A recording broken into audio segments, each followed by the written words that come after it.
Graça e paz, amados, amém? Então nós vamos compartilhar hoje uma palavra que é o Salmo 121. Salmo 121.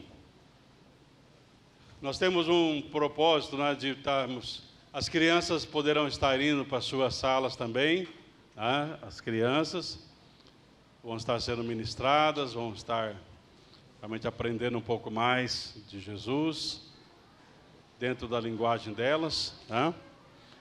O Salmo 121, ele faz parte de uma coleção de salmos que começa no 120 e vai até o 134, que são chamados salmos de ascensão, ou salmos do peregrino, ou salmos dos degraus. Eles têm esses nomes porque os peregrinos iam para Jerusalém. Jerusalém, ela está a mais de 2.800 metros, mais ou menos, acima do nível do mar. Então, de qualquer lado que eles fossem, ou viessem, vamos dizer assim, eles estariam subindo, né? Então, nosso objetivo é nós trazermos para os irmãos esses 15 salmos. Nós já falamos sobre o Salmo 120, está lá gravado, você pode ouvir. E hoje vamos 121. E se Deus nos permitir, nós chegaremos no 134. Tá? Esse texto é bem conhecido, certo? Agora, o grande problema de você ter uma familiaridade com o texto é que muitas vezes nós lemos ele de maneira tão superficial e nós não adentramos realmente as riquezas da palavra do Senhor. A palavra de Deus, a Bíblia, é viva e eficaz. A palavra de Deus ela é profunda. E ela vem ao encontro realmente do nosso coração. Diz assim então o Salmo: elevo os olhos para os montes, de onde me virá o socorro? O meu socorro vem do Senhor, que fez o céu e a terra. Ele não permitirá que os teus pés vacilem, nem dormitará aquele que te guarda.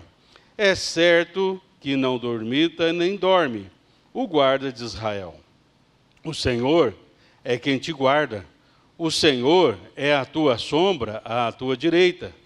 De dia não te molestará o sol, nem de noite a lua. O Senhor te guardará de todo o mal. Guardará a tua alma. O Senhor guardará a tua saída e a tua entrada, desde agora e para sempre. Amados, esta palavra então tem como título: Deus, Ele é o Criador e sustentador da vida. Muitas vezes nós temos a ideia, né, do Deus Criador, mas nós, muitas vezes, embora venhamos a repetir aquela palavra, Javé Jirê, né? Até esses dias uma pessoa usou essa expressão e eu falei assim: não, Javé já gireu, porque Deus já proveu.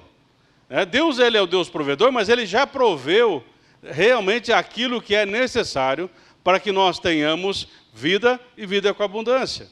Jesus disse: eu vim, certo? Então Ele veio. Para quê? Para que vocês tenham vida e tenham com abundância. Então, se Jesus veio, Ele trouxe para nós esta vida com abundância. Mas, infelizmente, queridos, todos nós passamos por momentos de dificuldades na vida, onde se faz necessário termos uma ajuda. Contudo, embora em algumas situações, né, tenhamos nos preparado, muitas vezes você faz um planejamento, se prepara, tal, mas muitas vezes as coisas não funcionam a contento. Ou seja, mesmo preparando, as coisas não acontecem de uma forma satisfatória. E nessas horas, então, nós percebemos que manter a comunhão diária com Deus nos ajuda. Comunhão diária com Deus vai nos ajudar realmente a termos, né, muitos aí, né, eu sei que alguns irmãos trabalham com seguro de carro, mas nessas horas nós vamos ter um seguro emocional. É importante também, porque tem hora que acontecem uns desastres na vida e nós não temos seguro emocional e desabamos, né, Então, essa comunhão diária com Deus vai trazer para nós um seguro emocional para quê? Para não sucumbirmos quando as águas do mar da vida tentarem nos afogar, como dizia a canção. Há uma frase que alguns dizem que é de Benjamin Franklin, que diz que ele usou essa expressão: Deus ajuda quem se ajuda, né? Mas a Bíblia nos ensina, queridos, que Deus ajuda quem confia nele, né? E aqueles que com sinceridade o buscam, né, vão ter, né, esse socorro.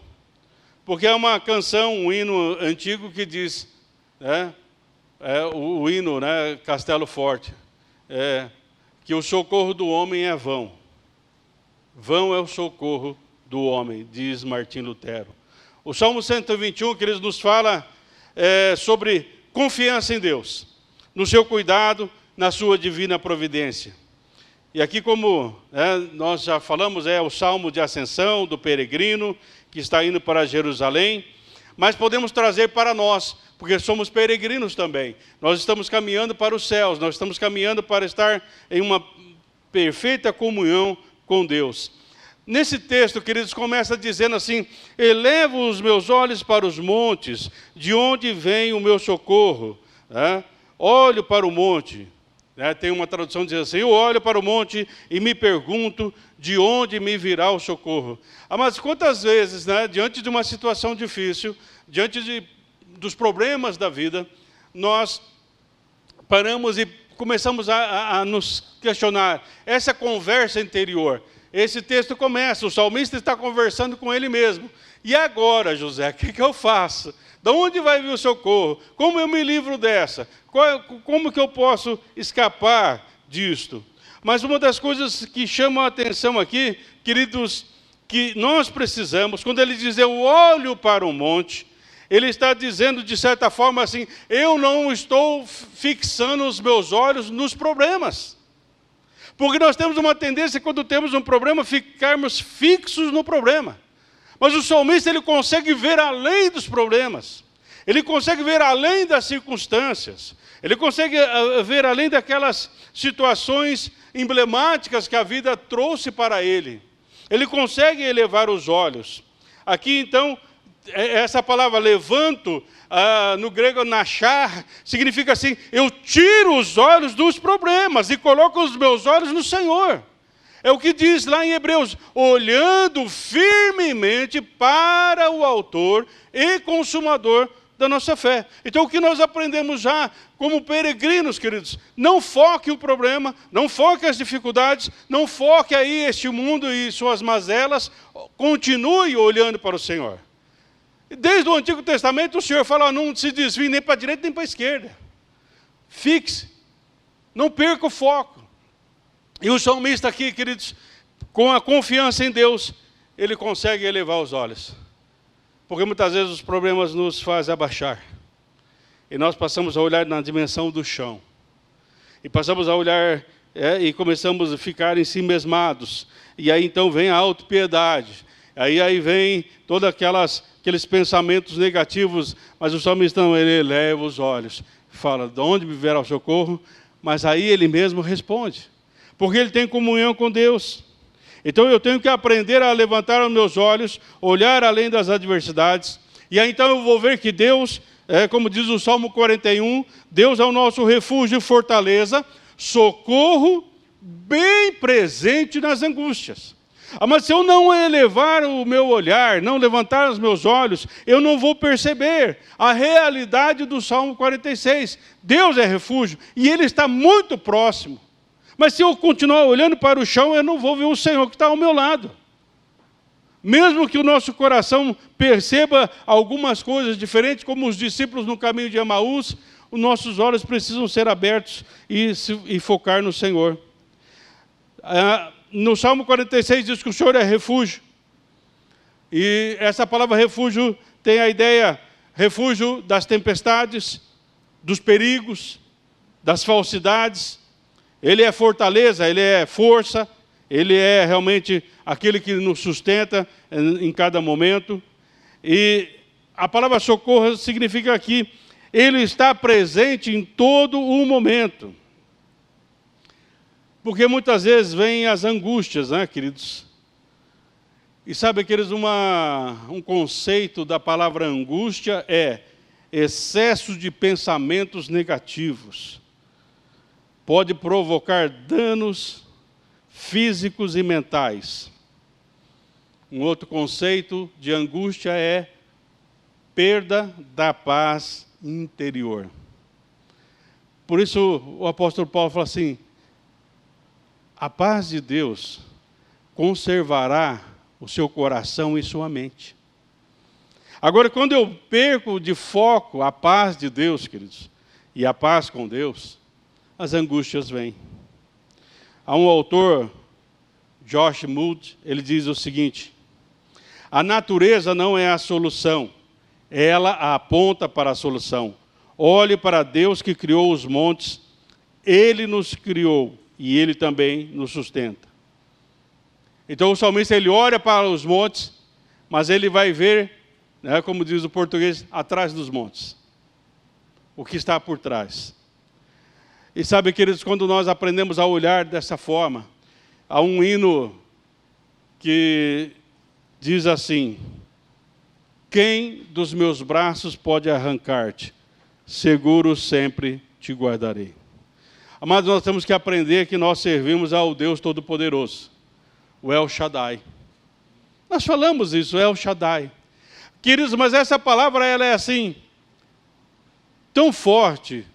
Não é só que Deus é poderoso, porque a palavra El Shaddai, ela tem também a ideia, queridos, podemos usar como comparação, aquela mãe que traz o seu filho para próximo dos seus seios para se amamentar, para se alimentar. E é isso, a palavra El Shaddai é assim: Deus nos traz para próximo de si, para nos dar realmente o alimento para aquelas horas difíceis, para que nós possamos realmente ser saciados pelo Senhor. Então o salmista diz: o meu socorro não está ali no monte, o meu socorro vem do Senhor, que fez o céu e a terra. Mas quando nós nos perguntarmos de onde vem o socorro, lembre-se, o teu socorro, o meu socorro, está em o nome do Senhor. Ele é socorro bem presente no dia da angústia. A nossa ajuda vem dele. Nosso Deus, ele não é apenas, como eu já disse, o Criador, mas é o sustentador da vida. Ele é a fonte da nossa ajuda. Ele é o nosso socorro. Não há outra fonte, queridos, que nós vamos encontrar e poder nos saciar. As demais coisas fora do Senhor são cisternas rotas. Pode ser um paliativo para aquela situação, não é a solução. Por isso Paulo, quando fala ali em Colossenses 3,11, ele diz: Cristo é tudo. Cristo é tudo. Mas ele diz: esse tudo está em nós. Cristo é tudo e o tudo está em nós. E eu preciso, então, permitir o Senhor se manifestar na minha vida naqueles momentos. Quando os discípulos do caminho de Emaús, como já citamos, o Senhor, no partir do pão, traz para eles uma revelação, os olhos se abrem, o coração percebe a presença. E aqueles que estavam desanimados, queridos, voltam novamente. Eles tinham andado lá 6 e poucos quilômetros, né? E eles voltam. Você fala: não, eu vou voltar amanhã. Deixa para amanhã, eu estou cansado, já andei, né? Não, eles voltaram. E é isso, queridos, quando nós estamos, parece que cansados, esgotados, mas na comunhão com o Senhor, no partir do pão, nossos olhos se abrem e nós percebemos que o nosso socorro vem do Senhor e Ele está conosco, nós prosseguimos, vamos em frente e não desistimos. Agora a pergunta, queridos, como salmista, eu tenho que conversar comigo mesmo. Qual é a fonte da minha ajuda ou da nossa ajuda? Nós temos conseguido elevar os nossos olhos e ver pela fé um pouco mais longe? O nosso olhar ainda está focado nas circunstâncias? Para onde nós estamos olhando? Há uma história, queridos, de um marido, de um esposo, um cristão. E ele então, ele é um viajante, ele tem que fazer uma viagem para fazer as suas vendas. E naquele momento ele pega nas mãos ali da esposa, dos filhos, E ele ora dessa forma. É uma oração até bonita. Ele diz: Senhor, por favor, proteja a minha esposa e os meus filhos, enquanto eu estiver fora. Ele orou assim, amém. Então, aí a esposa disse para ele: marido, quem é que cuida de nós quando você está aqui?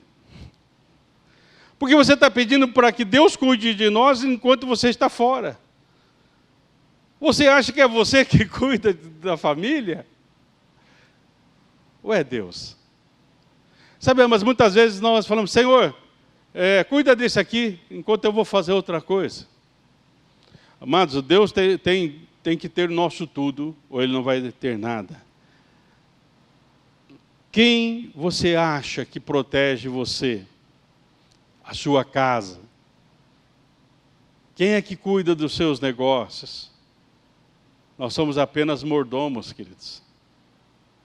Tudo é dele e para ele. Deus, Ele é o nosso protetor.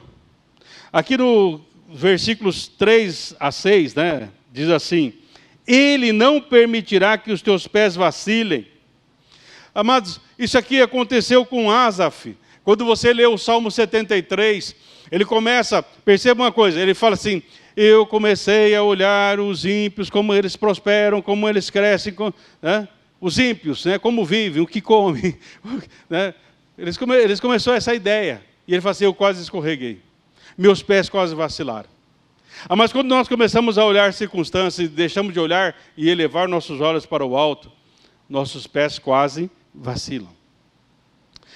Ele nos ajuda para que os nossos pés não escorreguem. Sabe por quê, queridos? Porque Ele nunca perde o controle. Aqui o salmista diz: Ele não permitirá que os teus pés vacilem, não dormitará aquele que te guarda, o Senhor não tira um cochilo. A gente vai ficando mais velho, você está no sofá, assim, de repente você dá um apagão, né? Aí você se acorda assustado, e já de repente você viu que passou a metade do filme. Mas Deus, não acontece isso com Deus. Deus está atento, queridos, Ele está vigiando, Ele cuida todos os momentos. Se nós não tivermos essa certeza, queridos, nós iremos escorregar. O profeta Elias, falando para o povo ali em 1 Reis 18, 21, ele fala assim: olha, até quando vocês vão cochear entre dois pensamentos? Se Deus é Deus, sirva a Deus. Se é Baal, vai com Baal. Mas nós não podemos ter dúvida nenhuma de que Deus, o Deus que cuida de nós, Ele cuida de nós 24 horas por dia.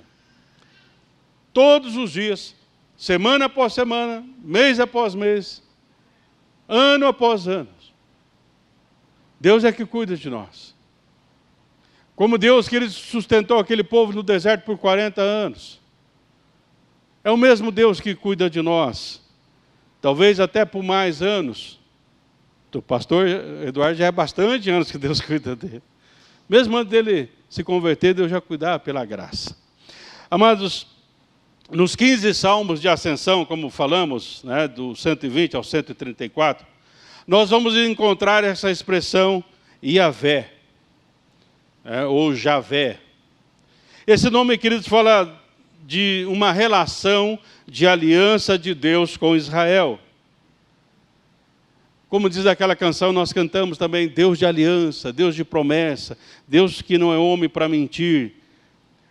É esse Deus que o salmista está dizendo. Esse Deus não tira cochilo, esse Deus não dorme, Deus não está distraído. Deus, o Senhor não está vendo o que está acontecendo comigo? Deus está vendo. Deus não tem outros afazeres, queridos. E por isso que Ele é Deus. Ele é o único ser onisciente. Ele conhece tudo e todas as coisas. Ele conhece tudo e todas as coisas ao mesmo tempo. Então, amados, nós precisamos entender que o Senhor não dorme. O Senhor cuida de nós. Ali em 2 Crônicas, queridos, capítulo 16, verso 9. Eu gosto desse texto porque diz assim, 2 Crônicas 16, 9. Porque, quanto ao Senhor, seus olhos passam por toda a terra para mostrar-se forte para com aqueles cujo coração é perfeito para com ele. Nisto, pois, procedestes loucamente, porque desde agora haverá guerra contra ti. Sabe, queridos, Asa, né, o rei, um dos reis de Israel, quando teve uma circunstância difícil, ele procura a ajuda do rei da Síria.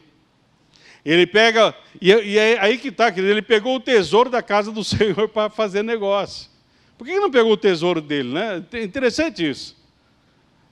Muitas vezes nas adversidades, a primeira coisa, nós começamos a saquear o tesouro da casa do Senhor. E ele foi pedir ajuda para Ben-Hadad, o rei da Síria. E o Senhor fala para ele: Asa, você não sabe que os meus olhos estão sobre toda a terra? Que eu cuido realmente dos meus, daqueles que têm o coração voltado para mim? Por que você foi pedir ajuda lá? Mas muitas vezes nós entristecemos o coração de Deus porque Ele é a fonte de água vivas e nós vamos cavar cisternas rotas.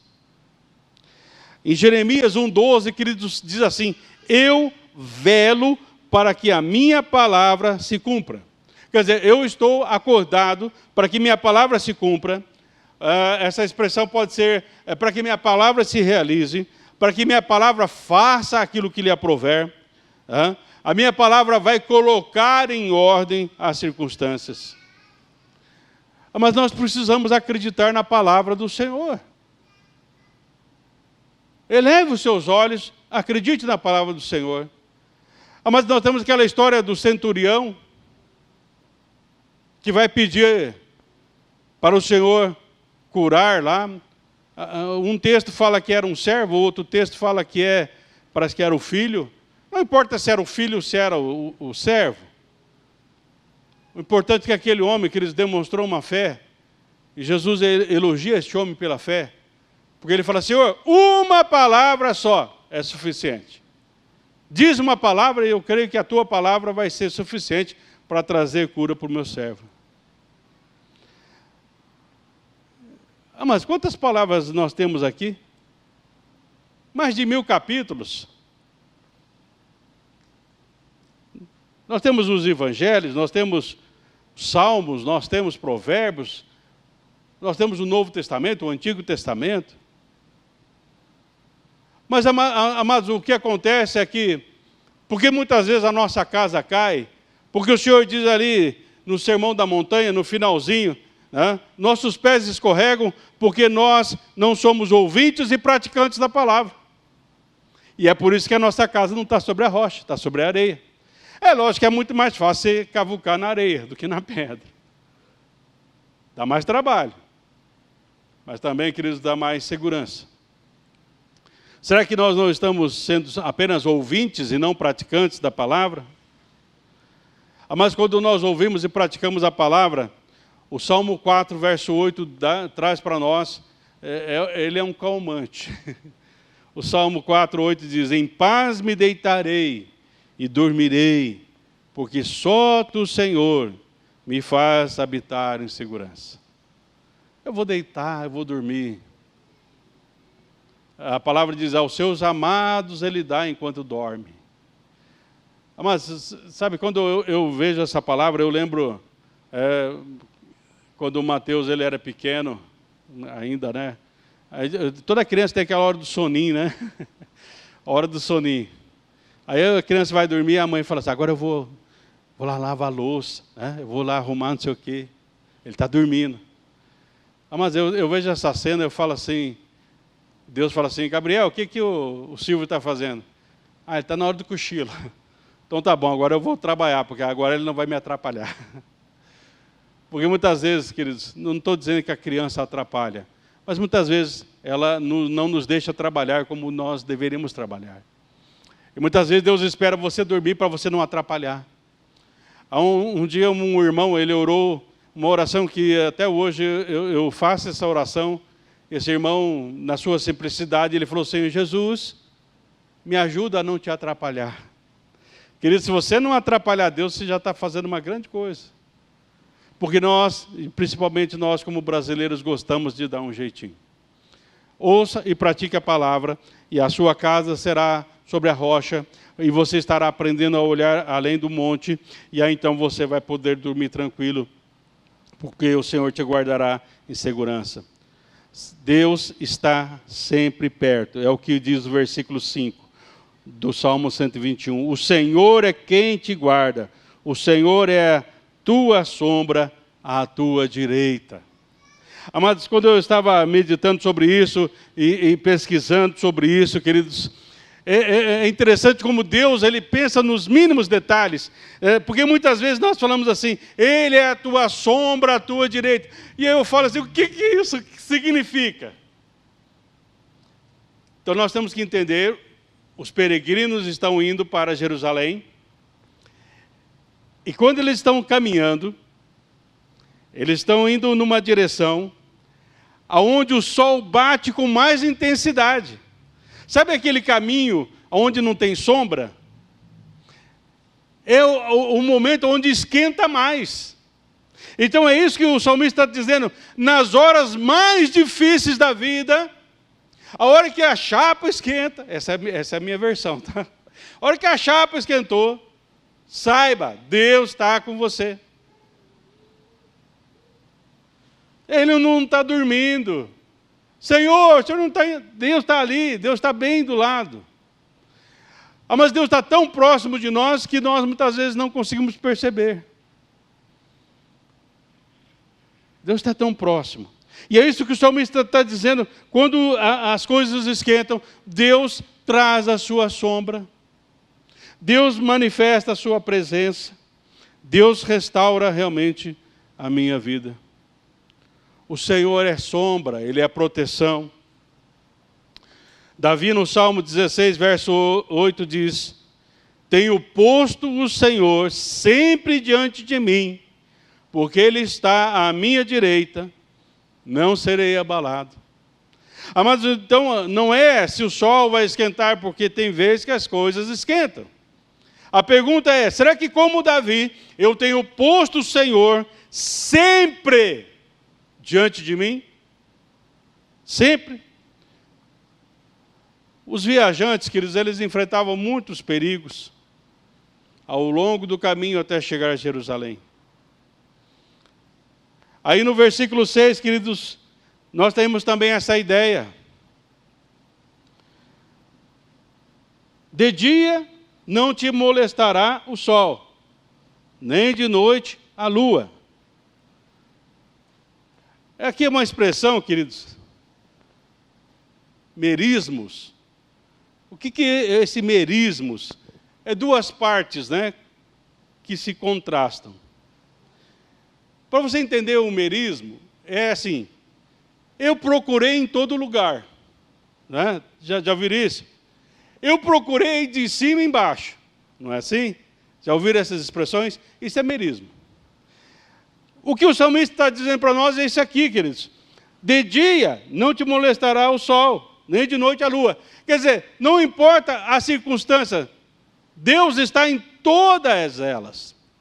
Deus está em todo o momento. Seja com sol, seja com a lua, seja sem sol, sem lua, se tiver um eclipse. Hoje nós poderíamos usar essa expressão. Deus, do nascer do sol até o ocaso, Deus é Deus. É isso que o salmista está dizendo aqui, olha, não existe nenhum momento em que Deus não se manifeste. Por isso que Davi fala, eu sempre ponho o Senhor na minha frente, na frente da minha vida. Deus nos protege, Ele está conosco em todos os momentos. Em todos os momentos. No versículo 7, o Senhor te guardará de todo o mal, guardará a tua alma. Em tudo somos guardados, preservados, em todos os momentos.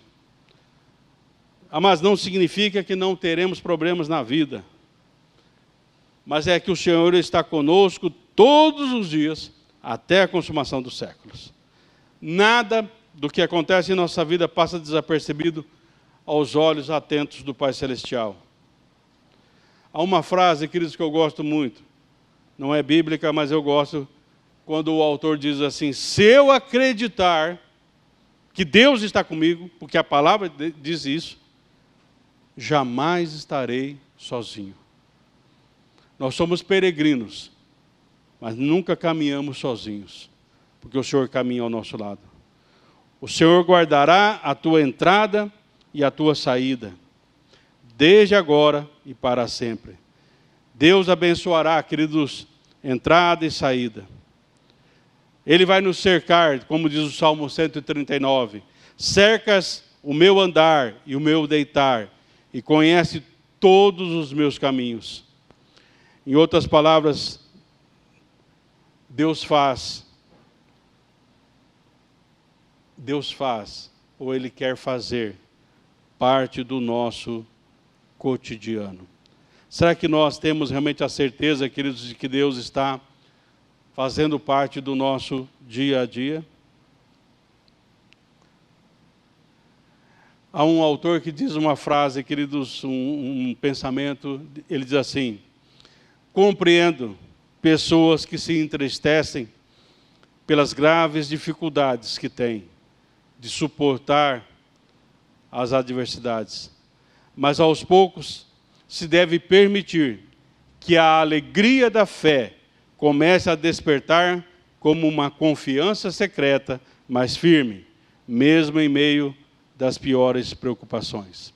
E é isso, queridos, que o salmista fez. Quando ele estava passando por um momento difícil, ele estava caminhando, não sabemos os perigos que ele estava enfrentando, e ele falou: de onde me virá o socorro? E ele mesmo responde que o socorro dele vem do Senhor. Deus é o nosso ajudador, é isso que nós aprendemos com esse salmo, queridos. Deus é o nosso ajudador. Ele é o nosso amigo de caminhada. Deus, Ele é o nosso protetor. O Senhor nos guardará de todo o mal. Então precisamos encontrar consolo na palavra de Deus. Eu preciso elevar o meu olhar. Eu preciso aprender a confiar em Deus. E aí então, queridos, sempre teremos o seu cuidado. Sempre teremos o seu cuidado. Há um texto em Hebreus, capítulo 13, verso 5, que o autor diz assim: contentai-vos com as coisas que tendes, porque Ele tem dito: de maneira alguma te deixarei, nunca, jamais te abandonarei. Agora, queridos, como salmista, nós temos que responder: agora sei que eu tenho a ajuda de Deus. Eu sei que realmente Ele, e somente Ele, pode me ajudar. E como diz, queridos, uma canção, Jesus, nele a gente pode confiar, porque Ele é um amigo para todas as horas, mesmo as horas incertas. Feche os teus olhos. Eu não sei como que está, né, a tua vida.